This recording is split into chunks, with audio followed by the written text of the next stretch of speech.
Now, let's try another scenario. Let's try crime.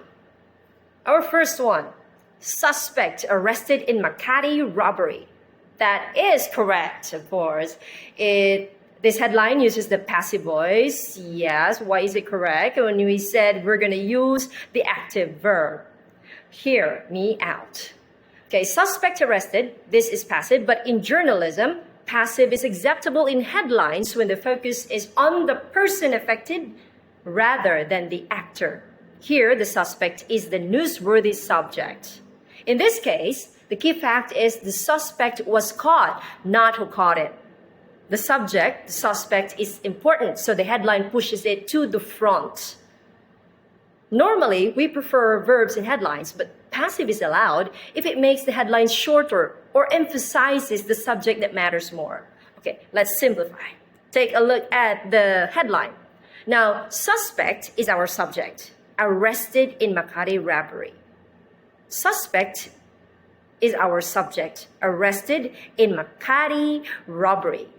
Now, our subject, suspect, did not arrest himself. So someone else did the action, not our subject. Therefore, this is actually when you are allowed to use the passive verb, when our subject is not the doer of the action, because our subject is more important, and so the doer doesn't have to be included in the headline. You get that? So our suspect is arrested by someone else. Our suspect did not arrest himself. Okay? So let's try comparison. Active. Police arrest a suspect in Makati robbery. Now, our police here is the doer of the action. So this is active verb. For passive, we say suspect arrested in Makati robbery. Our suspect is the focus, but not necessarily the doer of our action, which is arrest or arrested. Okay? So both are correct, but the choice depends on the angle. It depends on what the story really is about, what it emphasizes, what it focuses on. Okay, let's try number 2. Police heroically apprehended the suspected robber in Makati late last night after a chase that wowed bystanders. Obviously, incorrect, too wordy, too long and opinionated. Heroically and wowed bystanders? It also reads like a sentence instead of a headline.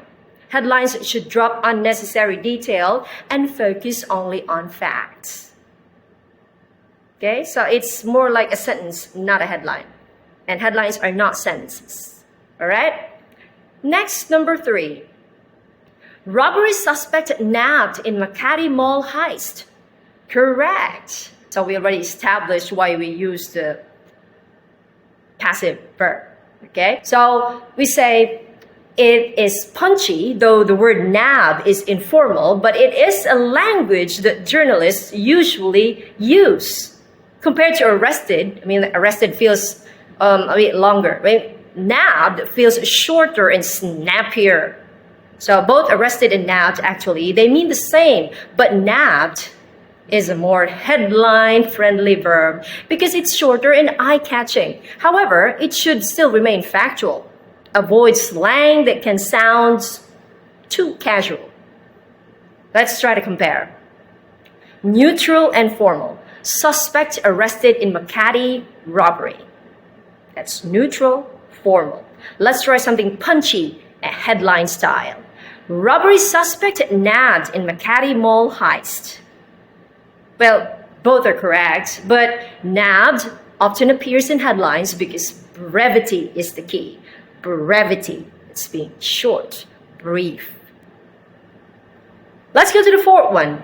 Robber is now in jail because the police caught him after his crimes. Incorrect, of course. It's too long. It's informal because the police caught him. And wordy. Not in headline form, darling. It's not in headline form. So it's no. It's not a headline. The last one, cops arrest Makati robbery suspect. It's correct. This is active voice. It's using the active verb arrest. It directly shows the doer, the cops, and the action, arrest. Very concise, factual, and effective. Okay?